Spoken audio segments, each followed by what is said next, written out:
స్వాగతం. ముందుగా ముఖ్యాంశాలు. అభాగ్యులకు అండగా ఉంటాం. ఎమ్మెల్యే ఆదిరెడ్డి శ్రీనివాస్. పలువురు విద్యార్థులకు ఆర్థిక సహాయం. ఒకరికి మందుల వితరణ.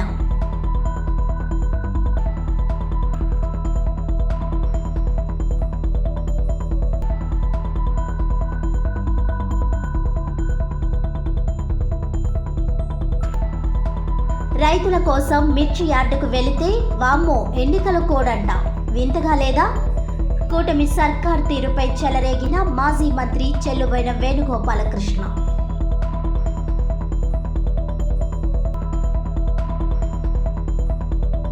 అభాగ్యులకు ఎల్లప్పుడూ తాము అండగా ఉంటామని రాజమహేంద్రవరం సిటీ ఎమ్మెల్యే ఆదిరెడ్డి శ్రీనివాస్ అన్నారు. స్థానిక తిలక్ రోడ్లోని తన కార్యాలయంలో నలుగురు విద్యార్థులకు అనారోగ్యంతో బాధపడుతున్న ఒకరికి నెలకు సరిపడా మందులను వారి భవానీ చారిటబుల్ ట్రస్ట్ తరపున పరిశీలకులు బత్తుల తాతబాబు తదితరులతో కలిసి అందజేశారు.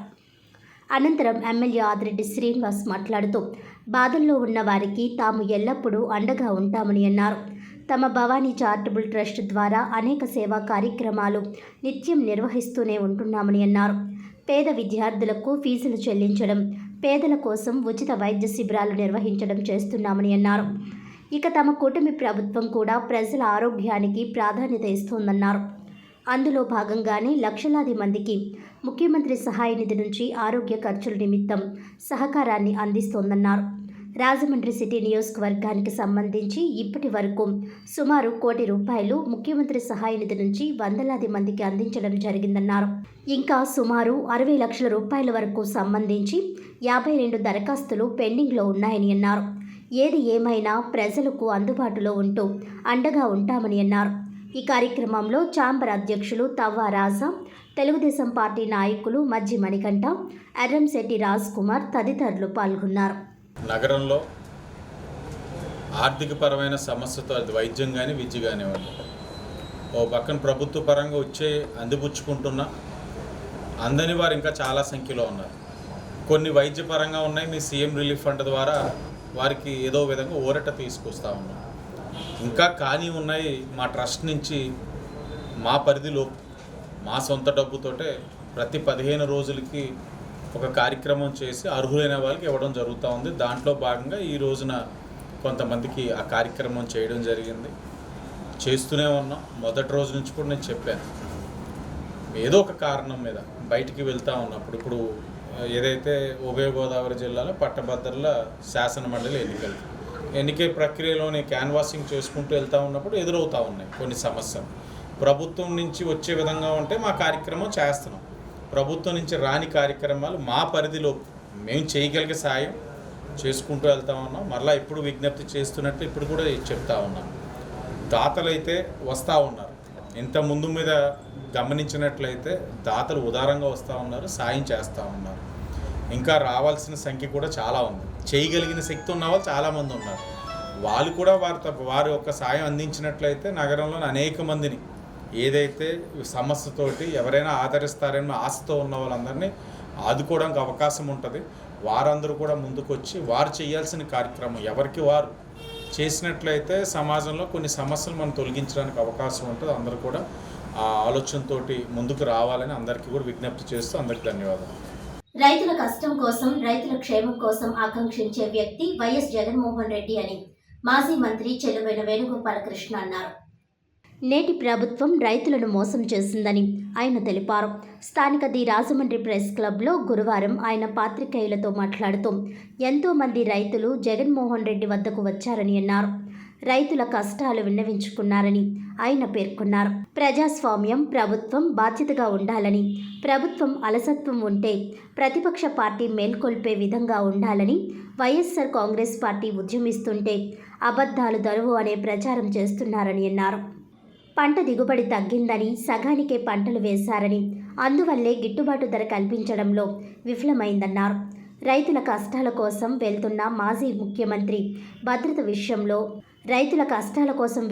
మాజీ ముఖ్యమంత్రి భద్రత విషయంలో నిర్లక్ష్యం వహిస్తున్నారని మాజీ మంత్రి చెల్లుబోయిన విమర్శించారు. నమస్కారం. ఈరోజు మీ ద్వారా రాష్ట్రంలో ఉన్నటువంటి ప్రజానీకానికి, ప్రత్యేకించి రైతులు రైతు కూలీలు, అలాగే కౌలు రైతులు ఈ రాష్ట్ర ప్రభుత్వం చేత ఏ విధంగా మోసగింపబడుతున్నారు.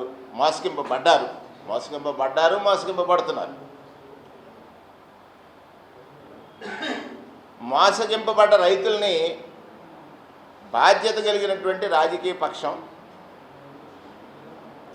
వైఎస్ఆర్ కాంగ్రెస్ పార్టీ, మాజీ ముఖ్యమంత్రి వైఎస్ జగన్మోహన్ రెడ్డి గారు నిరంతరము రైతు కష్టం కోసం ఆలోచించే వ్యక్తి,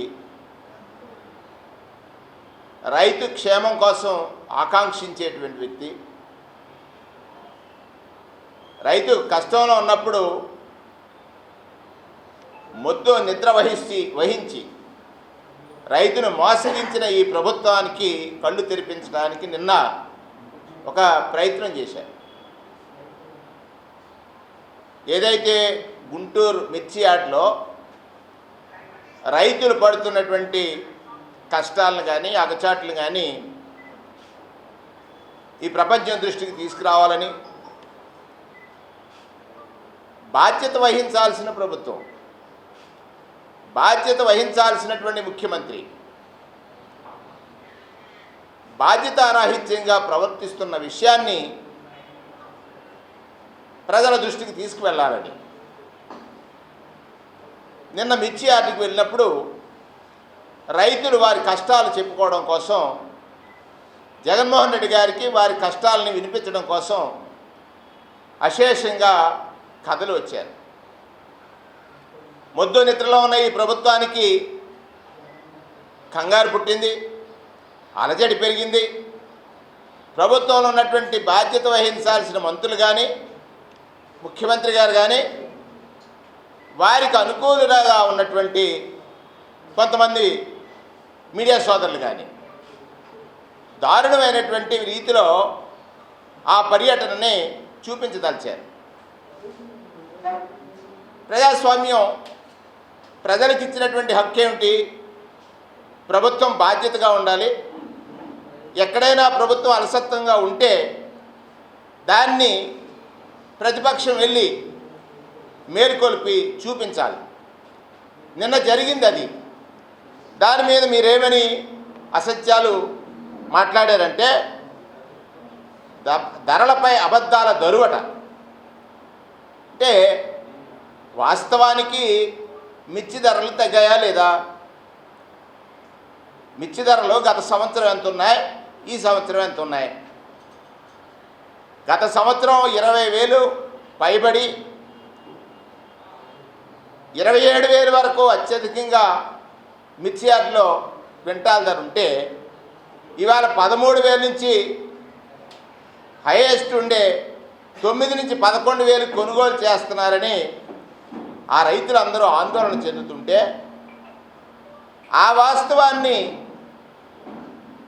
ప్రభుత్వం రైతులను ఆదుకోవాలి, ఆ బాధ్యత నుంచి తప్పుకుంది ప్రభుత్వం. ఆ వాస్తవాన్ని ప్రజలకు తెలియజేయడానికి మిర్చి యార్డుకి వెళ్ళినటువంటి ప్రతిపక్ష నాయకుడి మీద, అంటే వైఎస్ఆర్ కాంగ్రెస్ పార్టీ అధ్యక్షుడు మాజీ ముఖ్యమంత్రి పైన, అంటే మీరు నిత్యం చేసేటువంటి ప్రచారం ఏదైతే ఉందో అదే ప్రచారాన్ని కొనసాగించదలిచారు. జగన్మోహన్ రెడ్డి గారు రైతు పక్షపాతి, రైతుల కోసం అనేక మంచి కార్యక్రమాలు చేపట్టాడు. తన పరిపాలన సమయంలో రైతులను ఆదుకోవడం కోసం తాను చేసినటువంటి అనేక ప్రయోజనకర కార్యక్రమాలని మీరు విస్మరించారు. ఉత్సాహవంతుడు జీవి సుందర్ లాంటి వ్యక్తిని ఎమ్మెల్సీ ఎన్నికల్లో గెలిపించాలని మాజీ ఐఏఎస్ అధికారి కోరారు. ఈ ప్రభుత్వంలో ఉన్న ప్రతి ఒక్కరూ కులాలకు అతీతంగా జీవి సుందర్ని గెలిపించాలని అన్నారు. జీవి సుందర్ను గెలిపించాలని కోరారు.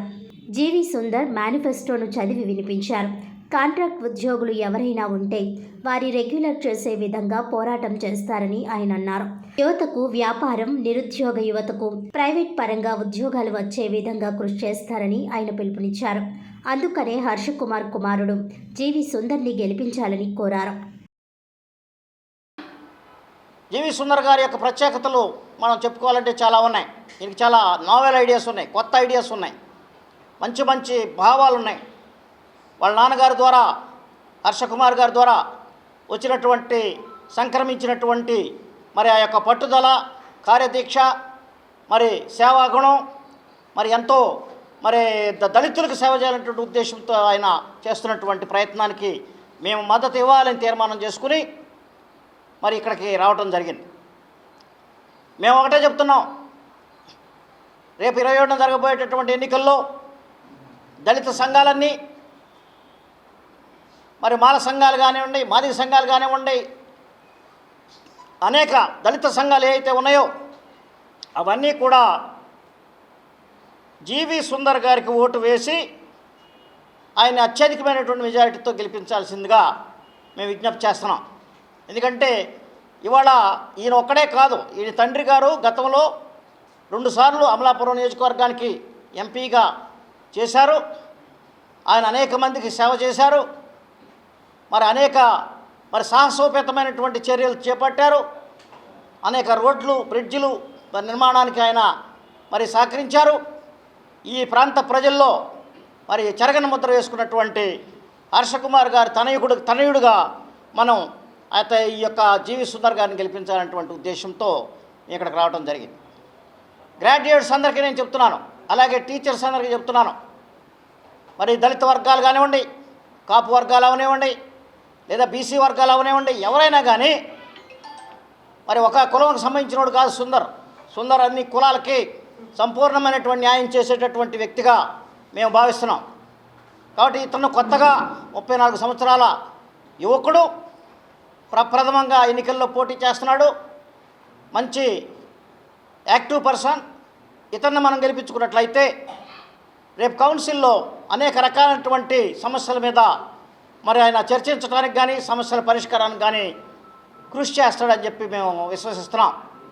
అయితే ఈయన యొక్క మేనిఫెస్టో చాలా నావెల్గా న్యూగా ఉంది. ఈ మేనిఫెస్టో మనం చూసినట్లయితే ఎడ్యుకేషన్ ఈయన యొక్క ప్రయారిటీ చెప్పారు. Education, employment and job security.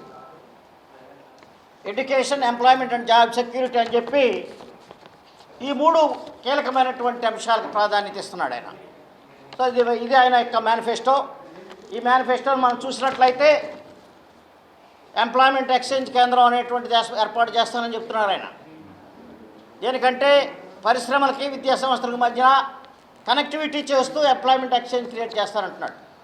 ఎందుకంటే ఏ ప్రైవేట్ పరిశ్రమలు అయితే ఉన్నాయో, అక్కడ కావాల్సినటువంటి కోర్సులు అయితే ఉన్నాయో వాటికి, అలాగే స్టూడెంట్స్కి మధ్యలో ఒక వారధిలాగా ఒక ఎంప్లాయ్మెంట్ ఎక్స్చేంజ్ క్రియేట్ చేయాలనేటువంటి ఉద్దేశం. ఇది చాలా కొత్త ఆలోచన, ఇంతవరకు ఎవరు చేయలేదు. కాబట్టి వీటిని ముందుకు తీసుకెళ్తానని చెప్పడం మరి ఆహ్వానించదగినటువంటి మరి మేనిఫెస్టో అంశం ఇది. తర్వాత మెగా జాబ్ మేళాలో పెడతానని చెప్పి చెప్పడం జరుగుతుంది. ఈ మెగా జాబ్ మేళాలో 6 పార్లమెంట్ నియోజకవర్గాల్లోనూ మరి ఉన్నటువంటి ఎంఎన్సీ కంపెనీలు వాళ్ళ దగ్గర నుంచి మరి వీళ్ళని తీసుకువచ్చి, వాళ్ళ యొక్క ప్రతినిధులను తీసుకువచ్చి మరి జాబ్ మేళాల ద్వారా అనేక మంది నిరుద్యోగులకి ఉద్యోగాలు కల్పించేటటువంటి సిస్టమ్ని నేను పెడతానని చెప్పి ఆయన చెబుతున్నారు. కాబట్టి ఇంతవరకు ఎక్కడా కూడా విద్యాలయాల్లో మరి క్యాంపస్ రిక్రూట్మెంట్లు అనేటువంటి చాలా కరువైపోయినాయి. కాబట్టి అలాంటి పరిస్థితుల్లో గవర్నమెంట్ ఉద్యోగాలు కరువైన పరిస్థితుల్లో ప్రైవేట్ రంగ సంస్థల్లో ఉద్యోగాలే మిగిలి ఉన్నాయి. కాబట్టి ప్రైవేట్ రంగంలో ఉద్యోగాలు పొందాలి అంటే స్కిల్స్ డెవలప్మెంట్ ఉండాలి. మరి అలాగే కంపెనీలకి మరి నిరుద్యోగులకి మధ్యలో ఒక రకమైనటువంటి మరి నెట్వర్క్ జరగకపోతే చాలా కష్టం. అందుకని చెప్పి ఈ యొక్క జాబ్ మేళా అనేటువంటిది ఏర్పాటు చేసి దాని ద్వారా రిక్రూట్మెంట్ సిస్టమ్ చేయాలని చెప్పి ఆయన ప్రామిస్ చేస్తున్నారు. రామారావు, అఖిల భారత మాల సంఘాల జేఏసీ వైస్ చైర్మన్ని. ఆ పక్కన ఉన్నటువంటి చైర్మన్ గారు, మా చైర్మన్ గారు డాక్టర్ ఉప్పులేటి దేవిప్రసాద్ గారు, IRS retired income tax commissioner, అలానే లక్ష్మీపతి గారు కూడా ఉన్నారు. మేము ఇక్కడ రావడానికి మెయిన్ ఉద్దేశం ఏంటి అంటే, జీవి హర్షకుమార్ గారు మనందరికీ తెలుసు. ఆయన గురించి ప్రత్యేకంగా మనం చర్చించుకోని అవసరం లేదు. ఎక్కడైనా ఎవరికైనా ఎటువంటి అన్యాయం కానీ, ఎటువంటి సమస్య కానీ వస్తే అక్కడ ఆయన వాలిపోతారు. అటువంటి జీవి హర్షకుమార్ గారి తనయుడు ఒక యంగ్ హర్షకుమార్ గారు జీవి సుందర్ గారు మొదటిసారిగా మీ ముందుకు గ్రాడ్యుయేట్స్ ఎమ్మెల్సీ రూపంలో మీ ముందుకు వచ్చి తన యొక్క ఏదైతే ఉందో ఆ యొక్క రాజకీయ భవిష్యత్తుని మీతో ప్రారంభించాలని, మీ ద్వారా ఎన్నుకోబడి తను కూడా తను ప్రూవ్ చేసుకోవాలని ఒక యంగ్ హర్ష్ కుమార్ గారు మీ ముందుకు వచ్చినారు. ఆయనకి పోటీదారులుగా ఉన్నటువంటి కూటమి ప్రభుత్వం కానివ్వండి, ఇంకోళ్ళు కానీ వాళ్ళు కేవలం ఉన్నటువంటి ప్రభుత్వాన్ని నమ్ముకొని మీ దగ్గరకు వచ్చారు. కానీ వాళ్ళకంటూ ఎటువంటి ఒక పర్సనల్ ఎజెండా కానీ ఇప్పుడు వాళ్ళు పోటీ చేస్తున్నప్పుడు వాళ్ళు ఒక మేనిఫెస్టో ఇవ్వాల్సి ఉంటుంది. ఇటువంటి మేనిఫెస్టోని వాళ్ళు ఎవరు కూడా ఇవ్వట్లేదు. కేవలం మాకు ఓటేయండి అడుగుతున్నారు. కానీ ఒక మేనిఫెస్టో ద్వారా మీ ముందుకు వచ్చి నేను మీకు సేవ చేయడానికి వచ్చాను, నా అభ్యర్థిత్వాన్ని బలపరచండి అని అడుగుతున్నటువంటి ఒకే ఒక ఏకైక వ్యక్తి యొక్క తూర్పు పశ్చిమ గోదావరి జిల్లాలో గ్రాడ్యుయేట్ ఎమ్మెల్సీగా పోటీ చేస్తున్నటువంటి యంగ్ హర్ష్ కుమార్ గారు, అదే జీవి సుందర్ గారిని మీరు గెలిపించాలని అఖిల భారత మాల సంఘాల జేఏసీ తరఫున మేము మీకు విన్నవిస్తూ ఉన్నాము. మరాఠా యోధుడు ఛత్రపతి శివాజీ మహారాజ్ 395వ జయంతి సందర్భంగా human rights council for India South India organising secretary మరియు NHRP forum city president R Sanjay ఆధ్వర్యంలో విగ్రహం ఏర్పాటు చేసి అనంతరం బైక్ ర్యాలీ నిర్వహించారు. కొన్ని దశాబ్దాల క్రితం భారతదేశంలోకి విధ్వంసకర ఎడారి మత ఛాందసవాదులు ప్రవేశించి మన దేశపు దేవాలయాలను, సంపదలను కొల్లగొట్టి హిందువుల ధనమాన ప్రాణాలను హరిస్తూ ఉన్న రోజుల్లో ఆ ముష్కరుల నుండి కాపాడడానికి జిజియాబాయ్ అనే గొప్ప తల్లి భరతమాత మెచ్చే ముద్దు బిడ్డను కన్నది. ఆయనే మహారాజా ఛత్రపతి శివాజీ. భవానీ మాతను ప్రత్యక్షం చేసుకొని ఆ తల్లి అనుగ్రహం ద్వారా విజయ ఖడ్గం అందుకొని ఓటమి ఎరుగని పోరాటం చేసి రాక్షస మతాల నుండి హిందువులను కాపాడి హిందూ సామ్రాజ్యాన్ని స్థాపించిన కారణ జన్ముడు ఛత్రపతి శివాజీ మహారాజ్. ఆ మహానుభావుడి జయంతి సందర్భంగా human rights council for India, HRCI South India organising secretary మరియు NHRP forum city president R Sanjay ఆధ్వర్యంలో విగ్రహం ఏర్పాటు చేసి అనంతరం హిందూ చైతన్య వేదిక రాజమహేంద్రవరంలో బైక్ ర్యాలీ నిర్వహించారు. ఈ కార్యక్రమంలో హిందూ చైతన్య వేదిక, ధర్మవీర్, హైందవ సైన్యం, ఏబీవీపీ, బజరంగ్ దళ్ మరియు స్థానిక హిందూ బంధువులందరూ పాల్గొని దిగ్విజయం చేసేందుకు పేరు పేరున ధన్యవాదాలు తెలిపారు. అలాగే ర్యాలీకి సహకరించిన హిందూ బంధువులకు, అలాగే ఆద్యంతం సహకరించిన పోలీస్ డిపార్ట్మెంట్ వారికి ప్రత్యేక ధన్యవాదాలు తెలిపారు. జై శ్రీరామ్. ఈ కార్యక్రమంలో పట్నాల సూరిబాబు, జిల్లా కన్వీనర్, హిందూ చైతన్య వేదిక రిషి, సంజయ్, కరి శ్రీనివాస్, లలిత్ జైన్, సత్య, ధర్మవీర్ విజయ్, జై భవానీ వీర, శివాజీ, జి ఆదిలక్ష్మి తదితరులు పాల్గొన్నారు.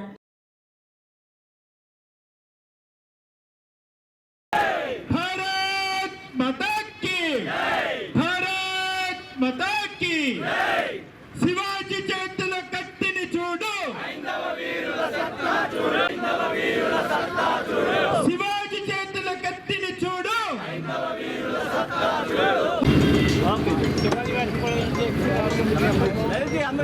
హారతికి ఎవరైనా వెళ్ళారండి అక్కడ?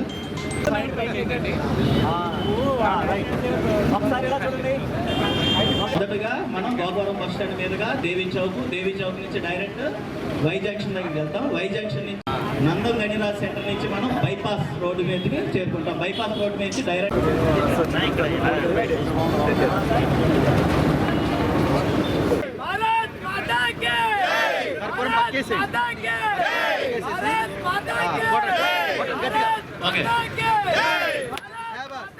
జై శ్రీరామ్, భారత్ మాతా కి, భారత్ మాతా కి, జై బజరంగ్ బలి కి, జై బజరంగ్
శ్రీకాంత్ చీకటి నానే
మాట జయంతి. కానీ ఛత్రపతి శివాజీ హిందూ మతం ఉన్నంత వరకు బ్రతికే ఉన్నాడు. కాబట్టి ఆయనకి జన్మదిన శుభాకాంక్షలు మాత్రమే మనం చెప్పాలి. భరత మాత స్త్రీ యొక్క నుదుటిన సింధూరం ఉన్నంత వరకు కూడా ఛత్రపతి శివాజీ జీవించే ఉంటాడు. అలాంటి ఛత్రపతి శివాజీని కన్నా వీర నారి మన భరత మాతకు మరో మాత అని చెప్పేటటువంటి జిజియాబాయి గురించి మనం చెప్పుకోవాలండి. ఒక స్త్రీ ఖచ్చితంగా దేశాన్ని సమృద్ధిగా ఉంచాలన్నా కాపాడాలన్నా 1000 మంది మగాళ్ళకి ఒక్క స్త్రీ పెట్టుగా ఉండగలదండి. అలాంటి స్త్రీమూర్తే మన జిజియాబాయి. ఆమె చిన్నతనంలోని జరుగుతున్నటువంటి విధ్వంసాలు అంటే ముష్కరలు అవనవండి, ఈ మొఘలుల సామ్రాజ్యం వల్ల హిందూ ధర్మాన్ని భ్రష్టు పట్టిస్తున్నప్పుడు, హిందూ దేవాలయాలని పడగొట్టిస్తున్నప్పుడు, అదేవిధంగా హిందూ స్త్రీ యొక్క మానాలను భంగపరుస్తున్నప్పుడు ఆమె తన తండ్రి వంక చూసి, నాన్న ఇది ఏమిటి, ఈ వైపరీత్యం ఏమిటి అని అడిగితే, మొఘలమ్మ మనం చేయగలిగింది ఏం లేదు అని చెప్పినప్పుడు చాలా దీనంగా ఉండిపోయింది. అదే ఆ స్త్రీమూర్తి పెద్దయి తనకు వివాహం జరిగిన తర్వాత తన ఎదురుగుండా ఒక రామాలయాన్ని ధ్వంసం చేస్తుంటే తన భర్త వైపు ఆర్తిగా చూసి, నాదా ఏమిటి ఈ వైపరీత్యం అని మళ్ళీ అడగగా ఆయన చెప్పాడు, ఆల్రెడీ మనం మొఘలుల చేతిలో మనం ఓడిపోయాము, చేయగలిగింది ఏమీ లేదు అని. తర్వాత తను ఒక తల్లిగా మారిన తర్వాత అదే మన ఛత్రపతి శివాజీ మహారాజుకు 16 సంవత్సరాల వయసు ఉన్నప్పుడు అదే విధంగా ఒక శివాలయాన్ని ధ్వంసం చేస్తుండగా తన కొడుకు వైపు చూసింది.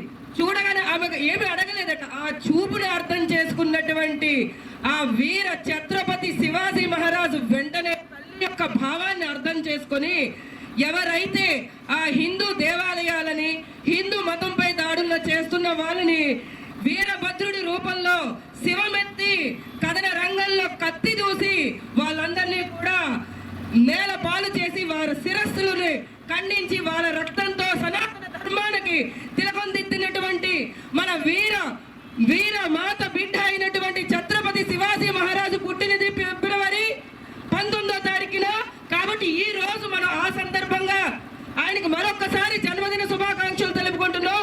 భూముల సమగ్ర రీసర్వే ప్రక్రియలో భాగంగా గురువారం జిల్లా కలెక్టర్ పి ప్రశాంతి రంగంపేట మండలం దొంతపూర్ గ్రామంలో రీసర్వే ప్రక్రియను పరిశీలించారు. జిల్లా కలెక్టర్ పి ప్రశాంతి మాట్లాడుతూ రీసర్వే ప్రక్రియను సమర్థవంతంగా నిర్వహించాలని, భూ యజమానులను భాగస్వామ్యం చేయడంలో భాగంగా సర్వే జరిగే సమయంలో సరిహద్దు భూముల వ్యక్తులు హాజరు కావాలని తెలియజేయాల్సి ఉంటుందని పేర్కొన్నారు. వారి పరోక్షంగా రీసర్వే చేసిన వాటిపై ఏదైనా అభ్యంతరం ఉంటే తిరిగి చేసిన సర్వే తిరిగి చేయాల్సి ఉంటుందన్నారు. అడంగల్ ఆర్ఓఆర్ పట్టాలను నిశితంగా పరిశీలించి సర్వే చేయాలని ఆదేశించారు. విధి నిర్వహణలో గ్రామస్థాయి అధికారులు సిబ్బంది పనితీరు జవాబుదారీతనంగా ఉండేలా మండల స్థాయి అధికారుల పర్యవేక్షణ చేయాలని కలెక్టర్ ప్రశాంతి స్పష్టం చేశారు. రీసర్వేకి సంబంధించి రీఓపెన్ అర్జీలు రావడం గుర్తించి వాటి పరిష్కార స్థాయి వివరాలను క్షేత్రస్థాయిలో పరిశీలన చేస్తున్నట్లు తెలిపారు. ఉద్దేశ్య రికార్డులను ట్యాంపరింగ్ చేసిన, తప్పుగా నమోదు చేసిన వారిపై క్రమశిక్షణ చర్యలు తీసుకుంటామని తెలిపారు. ఈ పర్యటనలో జిల్లా సర్వే అధికారి బి లక్ష్మీనారాయణ, తహసీల్దార్ కె అనసూయ, ఇతర రెవెన్యూ సర్వే సిబ్బంది పాల్గొన్నారు. వార్తలను ముఖ్యాంశాలు మరోసారి. అభాగ్యులకు అండగా ఉంటాం. ఎమ్మెల్యే ఆదిరెడ్డి శ్రీనివాస్. పలువురు విద్యార్థులకు ఆర్థిక సహాయం. ఒకరికి మందుల వితరణ.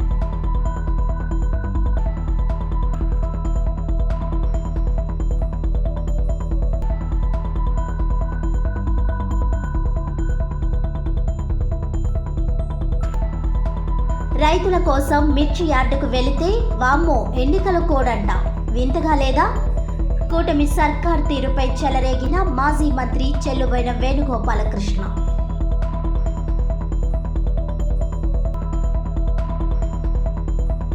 ఈనాటి వార్తలు ఇంతటితో సమాప్తం. తిరిగి వచ్చే బులెటిన్లో మళ్ళీ కలుద్దాం. అంతవరకు సెలవు. నమస్కారం.